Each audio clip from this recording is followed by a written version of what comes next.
नमस्कार. माझ्या महाराष्ट्रवासियांनो, मी काही दिवसापूर्वी अर्थसंकल्प सादर केलेला आहे. तो तुम्ही सर्वांनी पाहिला असेलच. राज्याच्या अशा प्रकारच्या ऐतिहासिक अर्थसंकल्प सादर करण्याचं भाग्य मला लाभले याचा मला सार्थ अभिमान आहे. या अर्थसंकल्पात माझी लाडकी बहीण या योजनेची घोषणा करण्यात आली आहे. या योजनेच्या माध्यमातून राज्यातील 21 ते 60 वयोगटातील प्रत्येक पात्र महिलेच्या बँक खात्यात दरमहा 1,500 रुपये जमा केले जाणार आहेत. या योजनेवर राज्य सरकार प्रतिवर्षी 46,000 कोटी रुपये खर्च करणार आहे. आजवर आपण पाहत आलोय की प्रत्येक कुटुंबातील आई स्वतःवरील खर्च शक्य तितकी काटकसर करते, पण आपल्या मुलाबाळांना काही एक कमी पडणार नाही याची काळजी ती घेते. परंतु काही वेळा परिस्थितीची अशी निर्माण होते की आर्थिक अडचणीमुळे घरातील मुलांच्याकडं जास्त लक्ष दिलं जातं आणि नेमकं मुलींकडेच दुर्लक्ष होतं. मात्र आता मला आशा आहे की माझी लाडकी बहीण या योजनेच्या माध्यमातून मिळणाऱ्या अर्थसहाय्याच्यामुळं राज्यातील माता भगिनींची ही विवंचना निश्चित दूर होईल. त्या आर्थिकदृष्ट्या अधिक सशक्त आणि स्वावलंबी होऊ शकतील. माझी मनस्वी इच्छा आहे की राज्यातील प्रत्येक महिला आर्थिक सामाजिकदृष्ट्या सक्षम व्हावी, स्वतःच्या पायावरती उभी राहावी. कुठल्याही महिलेला असं वाटू नये की आपण दैनंदिन गरजांच्यासाठी वडील, भाऊ किंवा नवऱ्यावर अवलंबून आहोत. त्यामुळंच ज्यावेळी माझी लाडकी बहीण योजनेचा विचार करतो तेव्हा मला ही योजना म्हणजे महिलांच्या सक्षमीकरणाच्या दृष्टीनं टाकण्यात आलेलं अत्यंत क्रांतिकारी पाऊल वाटतं. आमच्या सरकारने आपल्या अनुभवाच्या जोरावर हे अशक्य वाटणारं काम शक्य करून दाखवलेलं आहे. एवढेच नाही तर राज्यातील माता भगिनींनी पुरुषांच्या तुलनेत कुठेही मागं राहणार नाहीत हे सुनिश्चित करण्यासाठी इतर अनेक पावलं उचलण्यात आलेली आहेत. अर्थसंकल्पात राज्यात 25,000 नवीन उद्योगांच्या उभारणीसाठी देखील आर्थिक तरतूद करण्यात आलेली आहे.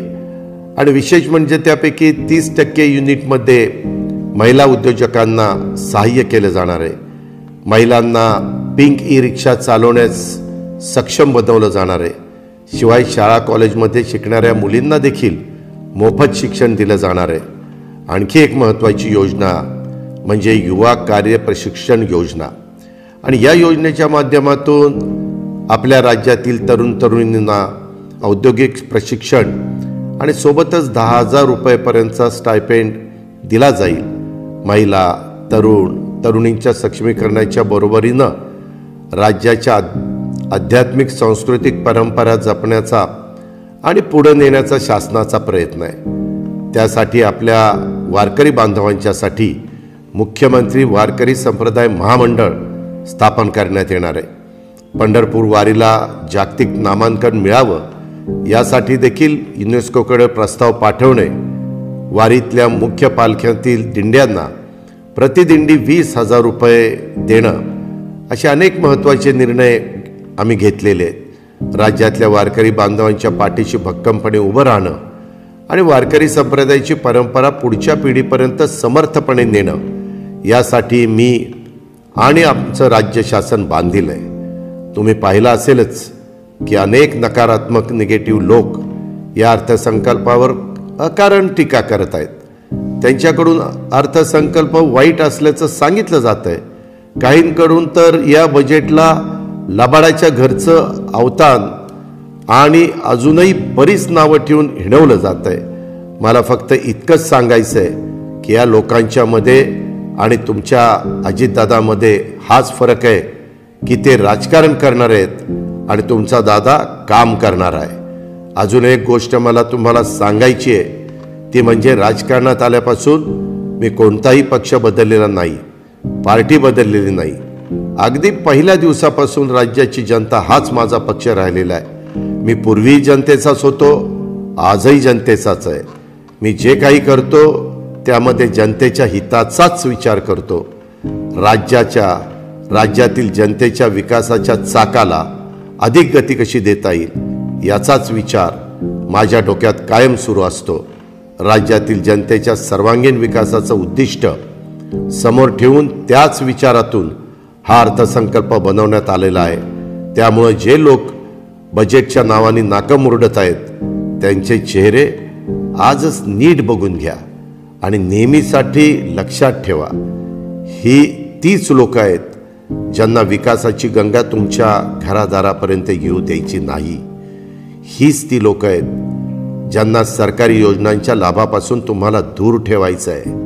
मी अर्थसंकल्पात राज्यातील गोरगरीब कुटुंबांना वर्षभरात 3 गॅस सिलेंडर मोफत देण्याची घोषणा केली आहे. त्या बदल्यात मला शिव्या शाप मिळत आहेत. माझा दोष फक्त इतकाच की मी शेतकऱ्यांची दुःख आणि वेदना समजून घेतल्या आणि सरकारी योजनांच्या माध्यमातून त्यांच्या दुःखावर फुंकर घालण्याचा प्रयत्न केला. अर्थसंकल्पात आम्ही 44 लाख शेतकऱ्यांचं वीज बिल माफ केलंय. हे सहन होत नाही म्हणून विरोधकांनी मला शिव्या द्यायचं ठरवलेलं दिसतंय. आम्ही कांदा उत्पादक शेतकऱ्यांना गेल्या वर्षी 350 रुपये प्रति क्विंटल अनुदान दिलं तर त्यांचा विरोध का? यावरूनच कोण महाराष्ट्रातील शेतकऱ्यांचा विचार करतंय आणि कोण शेतकरी विरोधी आहे हे आपल्या लक्षात आलं असेलच. काही जण अर्थसंकल्पात शेतकऱ्यांच्यासाठी पुरेशा रकमेची तरतूद नसल्याची तक्रार करतायत. मी जेव्हा अर्थसंकल्प सादर करत होतो त्यावेळेस बहुतेक ही लोक झोपलेले असावेत. आम्ही दूध उत्पादकांच्यासाठी प्रति लिटर 5 रुपये अनुदान जाहीर केलं आणि या लोकांना त्यांची खबरबात देखील नाही.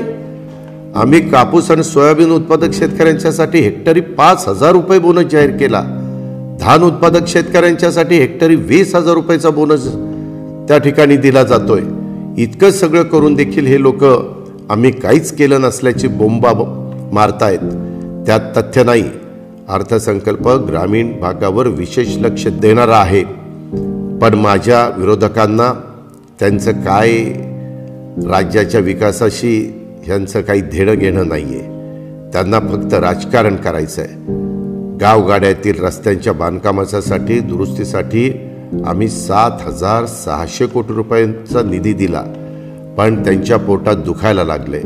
गावखेड्यातला माणूस लवकर शहरातनं पोचून तिथलं काम आटपून रात्री जेवणासाठी घरी परत यावा याची व्यवस्था आम्ही करतोय आणि विरोधकांच्या पोटात गळा यायला लागल्यात.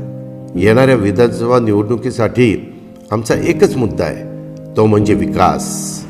विरोधकांच्याकडून तुम्हाला वेगवेगळ्या पद्धतीनं फूस लावण्याचा प्रयत्न केला जाईल, पण तुम्ही मात्र अशा प्रकारच्या घाणेरड्या राजकारणाला अडकू नका.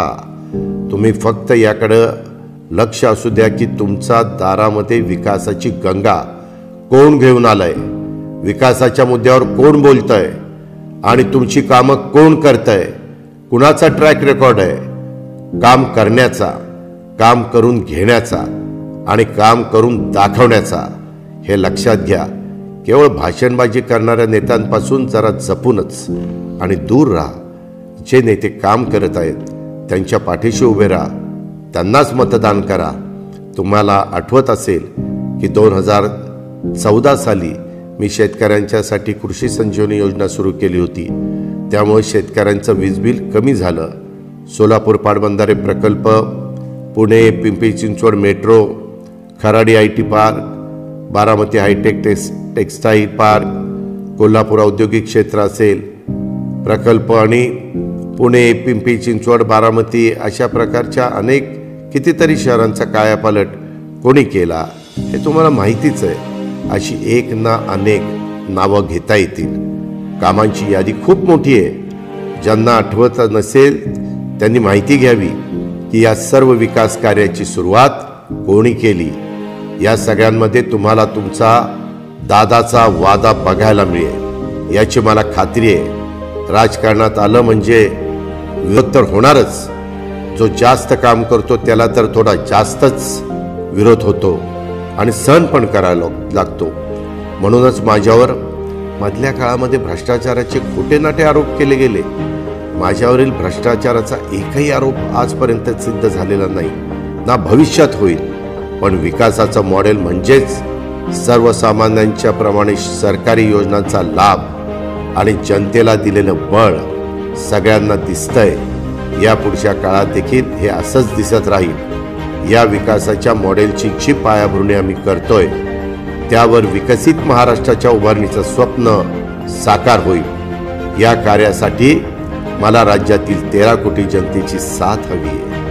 तेव्हा माझी सर्वांना विनंती आहे की प्रगत आणि विकसित महाराष्ट्राच्या निर्मितीसाठी आमच्या सोबत या आणि आमचे हात बळकट करा.